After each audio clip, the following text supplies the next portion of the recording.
Ceci est un livre audio autogénéré par Google. Collection, RESPONABILITES d'entreprise. Collection dirigée par Nadine Frazel et Guillaume de STEXHE.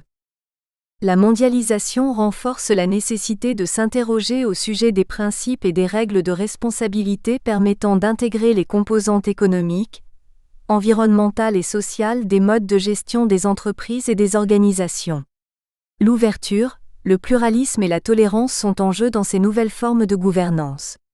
Ce sont aussi les questions de l'existence et de la possibilité de vivre au sein de sociétés multiculturelles qui sont posées, et avec elles, celle de la définition de la justice et de la solidarité. Cette collection interpelle les dirigeants des entreprises et des organisations, ainsi que le monde académique dans sa mission de formation de professionnels appelés à exercer des responsabilités de haut niveau. Cet ouvrage propose une description de la complexité des choix de société dans une économie mondialisée. Notre modèle de développement présente des défaillances qu'on ne peut plus feindre d'ignorer.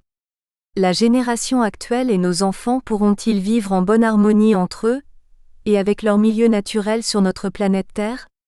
Cette interrogation est un défi pour l'ensemble des acteurs de la société.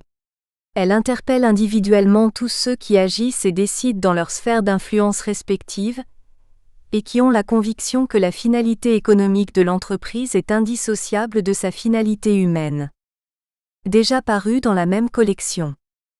L'intérêt social comme vecteur de la responsabilité sociétale, Yves de CORDT 2008. Le rôle sociétal des entreprises, une responsabilité partagée, Jean-Marie Postiaux 2008. La responsabilité sociale des entreprises au Luxembourg, Nicolas Poussing 2011. Avant-propos. Éric Dombe est un jardinier paysagiste en quête de bonheur. Il plante des arbres, il part à la rencontre de l'autre et du monde animal, végétal, minéral. Il nous explique que, comme le lotus, l'homme a les pieds dans la vase et tente de s'élever en recourant à diverses formes de spiritualité, pourvu qu'elles soient dénuées de violence. Je vous propose de visiter Paradisa au travers de cet ouvrage, avec vos yeux et votre cœur. Que de bonheur en perspective, en effet, si tous les entrepreneurs avaient pour ambition de créer de la richesse avec une âme de jardinier. Éric Dombe préfère lire et raconter plutôt qu'écrire. Jean-Marie Postiaux l'a convaincu que pour passer de la parole à l'écriture, il suffisait de laisser libre cours à leur volonté de réaliser quelque chose en commun. Éric a pris la parole, Jean-Marie a pris la plume. L'amitié et la confiance ont fait le reste et le lecteur s'en trouve ravi. Nadine Frazel. Préambule. Les passages en italique dans le texte sont des citations propres d'Éric Dombe. Introduction. Il sème ses idées en souriant comme l'homme qui plantait des arbres. De Giono choisit les glands de chêne à planter, une par une, en racontant d'abord les plus belles, celles qui peuvent se réaliser. Il construit des mondes au milieu du Hainaut et y élève les arbres en prenant le temps de les contempler comme on le fait avec des enfants qu'on aime voir grandir. Il cultive les beaux paysages pour que le visiteur puisse y promener son regard, s'étonner et s'émerveiller sans effort. Quand on entre dans son bureau, on ne voit que des objets apparemment épars, mystérieux, exotiques, disparates. On ne sait pas trop bien pourquoi ils sont là, ni à quoi ils servent sauf qu'il y a la conviction immédiate qu'ils sont à leur place, à proximité de celui qui les a ramenés pour se rassurer et se convaincre d'avoir emporté l'essentiel sur une île déserte. Je n'aime pas écrire. Ce fut en l'espèce la réponse d'Éric Dombe lorsque la directrice de la collection, Nadine Frazel, lui demanda de contribuer pour donner son vécu et sa vision en matière de développement durable et de responsabilité sociétale comme chef d'entreprise et président de l'Union wallonne des entreprises. Comment dès lors faire en sorte de prélever à la source d'une PME emblématique les raisons et les motivations qui peuvent mener un chef d'entreprise ne disposant ni des contraintes, ni non plus des moyens de grands groupes industriels ou commerciaux, à intégrer les demandes de la société civile en matière de gestion responsable, à élargir la vision du développement de son entreprise au monde extérieur, à la société dans laquelle elle se développe. Je connais Éric depuis de nombreuses années.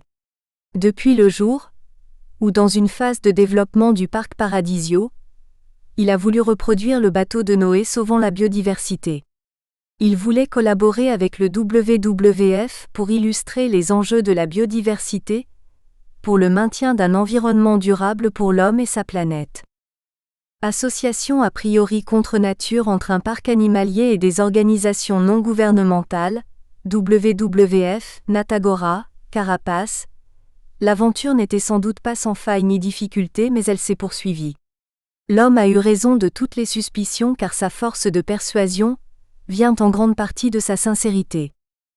Au cours de toutes ces années, nous avons maintes fois eu l'occasion de partager nos idées sur les thèmes du développement économique d'une région post-industrielle d'une part, de la relation de l'Homo economicus avec son milieu naturel d'autre part.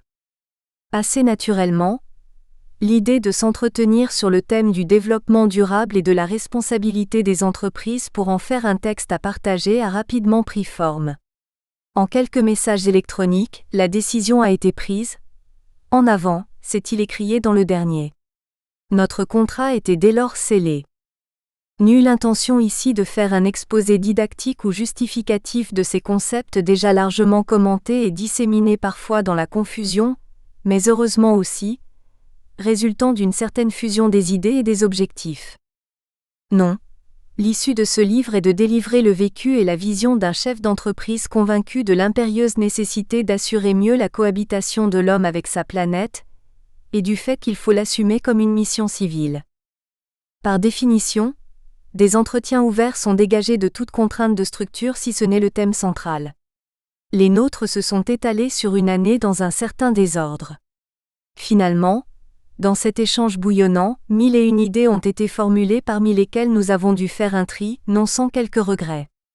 C'est que discuter avec Éric Dombe ouvre des perspectives souvent inattendues sur de nouvelles idées qu'il a déjà ou projette de concrétiser en prestigieuses réalisations. Et donc, pour l'écriture de ce livre, la raison a repris la main sur le chaos et retenu 3 grands thèmes.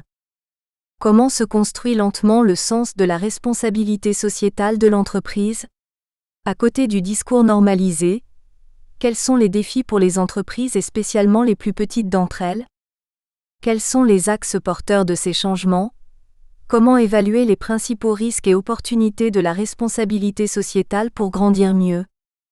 Quel regard avons-nous sur quelques-unes de nos parties prenantes, financiers, partenaires sociaux, politiciens, clients et quelles missions doivent être menées par l'entreprise vis-à-vis d'eux ? Les réponses données ne sont pas la vérité. Car la vérité absolue sur ces questions n'existe pas. Elle se construit au fur et à mesure des expériences des uns et des autres. Nous sommes convaincus que partager des concepts, c'est multiplier les bénéfices pour chacun, au contraire du partage de biens matériels qui ne fait que les diviser. Notre contribution n'est qu'une pierre de l'édifice qui n'a de valeur que parce qu'elle est sincère et centrée sur l'objet premier de nos préoccupations, le bonheur de chaque individu. Il est plus rare de trouver un chef d'entreprise visionnaire et en communion complète avec l'objet sociétal de son entreprise, qu'un brillant manager expert en gestion logistique technique et financière. J'ai eu cette chance, l'ai prise et souhaite la partager.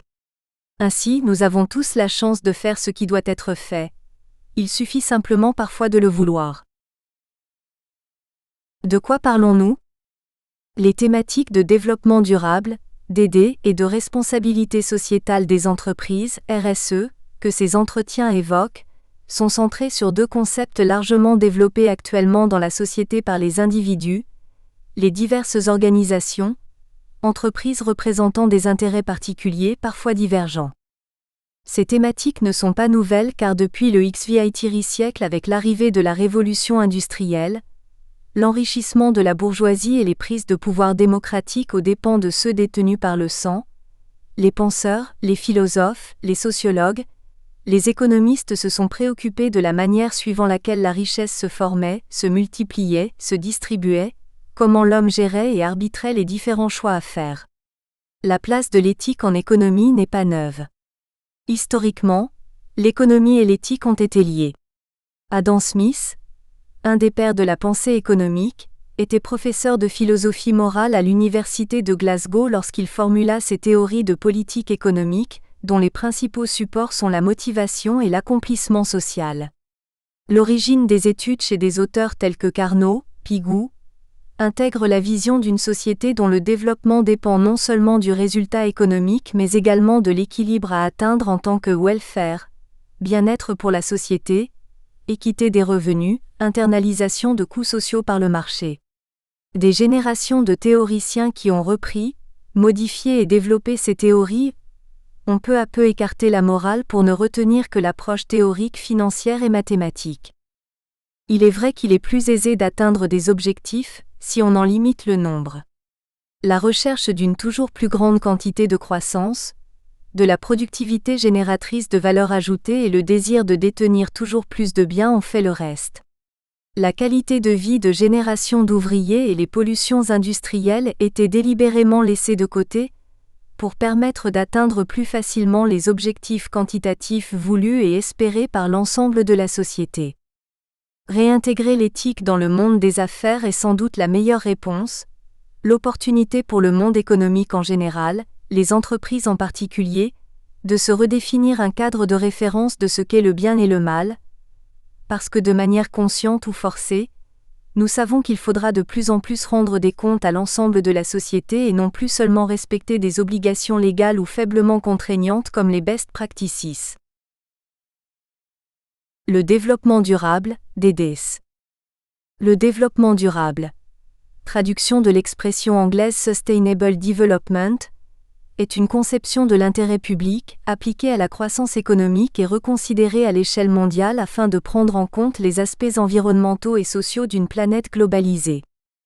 En 1987, la Commission mondiale sur l'environnement et le développement publie le rapport Brundtland et définit la politique nécessaire pour avoir un développement qui répond aux besoins du présent sans compromettre la capacité des générations futures de répondre aux leurs. Les deux principales implications de cette proposition sont le concept de besoin, et plus particulièrement des besoins essentiels des plus démunis à qui il convient d'accorder la plus grande priorité. L'idée de la charge que l'état de nos techniques et de notre organisation sociale fait peser sur la capacité de l'environnement à répondre aux besoins actuels et à venir. Beaucoup d'entreprises, en particulier les grandes, ont adopté, traduit et internalisé ce concept dans des déclarations, des systèmes d'action, des processus, des communications à des degrés divers. La plupart se concentrent sur le socle environnement, dans la mesure où c'est le domaine où les impacts négatifs du mode de gestion des années d'après-guerre 1940 à 1945 étaient les plus graves. Actuellement, le champ s'élargit progressivement en se préoccupant plus qu'auparavant de la relation entre l'homme, l'organisation et l'environnement. La responsabilité sociale sociétale des entreprises, RSE. La responsabilité sociétale ou sociale des entreprises, RSE, est une application du développement durable au niveau des entreprises. C'est un concept avec lequel les entreprises intègrent les préoccupations sociales, environnementales et économiques dans leurs activités et dans leurs interactions avec leurs parties prenantes sur une base volontaire. Officialisée par l'Union européenne, elle est l'intégration volontaire par les entreprises des considérations sociales et environnementales à leurs activités commerciales et leurs relations avec les parties prenantes. La RSE est donc la déclinaison pour l'entreprise des concepts de développement durable, qui intègre les trois piliers environnementaux, sociaux et économiques. La RSE tente à définir les responsabilités des entreprises vis-à-vis de ses parties prenantes, dans une philosophie agir local, penser globale. Il s'agit donc d'intégrer le contexte mondial dans la réflexion stratégique et de l'appliquer au niveau local. Dans l'acception européenne, le terme social est traduit de l'anglais et doit être en français plutôt rapproché du terme sociétal, lequel inclut le volet environnemental. En effet, selon la Commission, le concept de RSE signifie essentiellement que les entreprises, de leur propre initiative, contribuent à améliorer la société et à protéger l'environnement, en liaison avec les parties prenantes. Il y a un lien logique entre le concept de DD et celui de responsabilité sociétale des entreprises, RSE. Si l'entreprise est un acteur central du développement économique et social, elle est de fait responsable de la qualité, économique, sociale et environnementale, de son développement vis-à-vis de la société. Elle est supposée élargir son spectre d'attention non seulement à ses impacts directs économiques, sociaux et environnementaux, mais encore à tout ce que cela peut impliquer indirectement pour son environnement humain et physique. L'entreprise ne doit plus seulement se préoccuper de son avenir propre, mais aussi de celui de ses employés, de ses actionnaires, de ses clients, de ses fournisseurs, de son voisinage et de la biodiversité de son environnement d'activité. Chapitre 1 : Le lotus dans la vase. La création de valeur par les entreprises, principales organisations permettant de rassembler du capital et du travail pour produire des biens et des services devant répondre aux besoins et envies des gens, est l'axe fondamental du développement économique et social dans le monde depuis plusieurs siècles. Comment dès lors s'organise la réflexion des entreprises, principalement les PME, autour de cette vision élargie et plus complexe du développement? Comment vivent-elles les nouvelles attentes de leurs parties prenantes sur ces questions? Ces nouveaux concepts peuvent-ils aider les entreprises à redonner du sens à leur existence, redessiner leur mission, leurs valeurs, leur vision? Perry Daisa, les petits pas efficients vers sa mission sociétale. Paradisio a été créé en 1993 et ouvert en 1994. Le symbole de son créateur, Eric Dombe, c'est le lotus emblématique. Il plonge ses éléments dans la vase horizontale où sont nos matières premières, notre matérialisme, et il tend vers le ciel sa pureté et sa verticalité car il veut s'éloigner mais ne peut jamais vraiment s'en séparer. L'approche mentale d'Eric Dombe est symptomatique de sa manière de développer le business d'une manière différente, entre et en allant de l'un à l'autre, le bien et le mal. Le positif et le négatif sont imbriqués l'un dans l'autre et se renvoient constamment les forces qui nous font agir, évoluer. Nous ne renions pas notre individualisme, ni notre égoïsme car il est dans la vase. En même temps nous pensons au bonheur des autres, à celui de la collectivité car fondamentalement, l'homme ne peut se suffire et se réaliser à lui seul.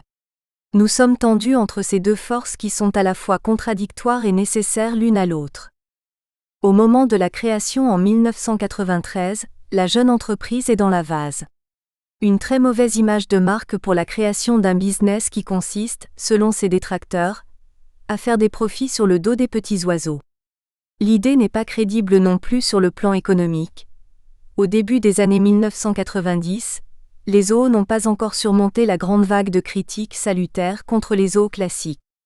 La plupart sont d'ailleurs subventionnés par les pouvoirs publics car ils ne peuvent faire face à leurs dépenses fixes structurelles. Ces léchis ne permettent d'ailleurs pas toujours de respecter des normes minimales pour le bien-être des animaux. Le public y va parce qu'il ne peut pas résister à l'attraction de voir des animaux, mais en même temps, il a très mauvaise conscience. L'idée de créer un jardin zoologique est par conséquent l'idée la plus ringarde de l'époque. Les médias télévisuels ou même déjà Internet produisent des documentaires extraordinaires. Pourquoi vouloir alors encore amener des animaux dans des cages, tout à fait dénaturés et retirés de leur biotope? L'idée ne fait rêver ni les gens, ni les pouvoirs publics, pas plus que les banquiers ou les investisseurs.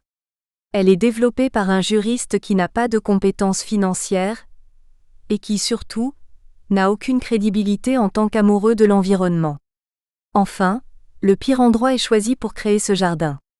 Le Hainaut n'a aucun préjugé positif en matière touristique, associé au borinage, à la sidérurgie, au charbonnage, une région où le pouvoir d'achat est extrêmement faible, un champ de bataille où passe une autoroute entre la France et l'Allemagne. Dans l'imaginaire du touriste et du visiteur, le Hainaut c'est une tache blanche. Tout cela ne sera toutefois pas suffisant pour éteindre le... Nous espérons que vous avez apprécié cet aperçu. Pour continuer à écouter ce livre audio sur Google Play Livres, utilisez le lien dans la description de la vidéo.